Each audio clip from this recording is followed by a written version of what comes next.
You know what you should do with your day? You should start a riot. But you can't start one by yourself. You're going to need some friends, like this guy.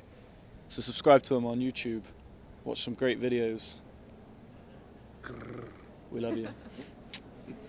So I saw in an old interview, I think it was maybe like over a year ago, you said Title Fight was one of your influences. I thought it was quite funny now, because now you're going on tour with Title Fight. Are you guys pretty pumped about that? Yeah, we had our first practice the day after you went to see them.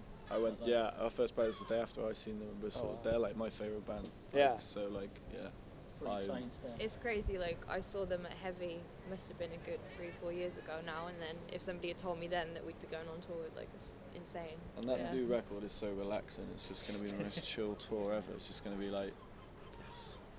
What do you think of it? I think it's great. Yeah. I like all that kind of stuff. Do you have to say that? No, I generally do. Every day. I love it. I love that kind of like that. That's like my shit. Well, you've kind of got like amongst the heavy stuff, you have kind of got a shoegazy vibe as well. I like I like all the soft stuff. Ollie's the guy that made all the really hard shit, like the drums, like the metal stuff. That's him. He's that guy. Becky makes sure we actually have some melody, and like Chris just likes writing monster riffs. Yeah. I like everything soft, so like we're kind of just like, let's just cram all this together. Yeah. Like, that's our thing. So I don't know why I did that, by the way. That was like the stupidest thing I've ever done.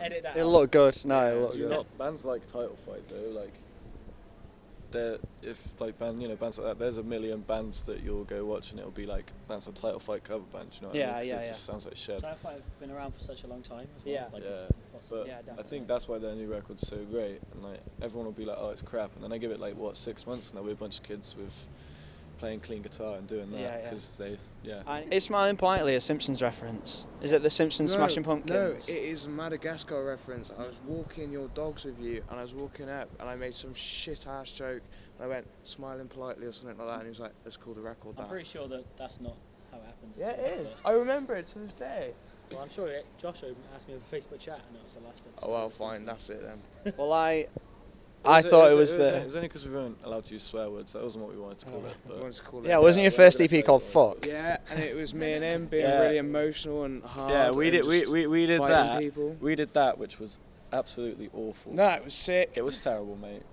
It was honestly terrible. It was like, that was like, if we were still doing that, we'd be one of those Title Fight cover bands, because that record sounds, I use most of the chords off Shed to write those songs. Ages ago now, that was back when we were all like at college. Smiling Politely we did all together. So when are you releasing, or when are you recording an album? Oh, well. That's what we all want to know. We're writing it. Yeah, this year. This year? This year it's happening. We've just had 2 months off in the Beat Lab, as I said before. We've been cooking up something delicious. Yeah. In the Rock Kitchen. It's been really cool. There used to be a club in Manchester called Rock Kitchen. That's the kind of place I want to go. Hey, it was shit. Don't go there. Go Satan's instead. Satan's Hollow. Take those rats. That sounds It's got a big fucking statue of Satan above it. I'm not paid by Satan's. I just love it. Big statue of Satan above the DJ booth, like huge, like 12 foot tall. Really, really tacky. Richard O'Brien from the Crystal Maze opened it. It's his venture. It's in the bold one. Yep. The really excited guy. Yeah. That show's sick. Does it look like a Tenacious D video? Yes. Nice. We should have that for as a backdrop. It's awesome. Yeah, this year though. This year we were writing it, and this year, definitely, man. Like, because like we said, we wrote Sad Sack, pretty much. A year ago. Yeah, and then because obviously it came out like it did. So we've been like waiting to write, and now we've just been every weekend just like, let's get it done. Sweet. So I'm looking forward to it. I genuinely really enjoyed both EPs. Fucking mint, like really good. We've kind of like, I think with Sad Sack we found our thing that like people seem to go for in us. So yeah, we've been remembering that's what Was Wizard Battle on the first EP? Yeah, man.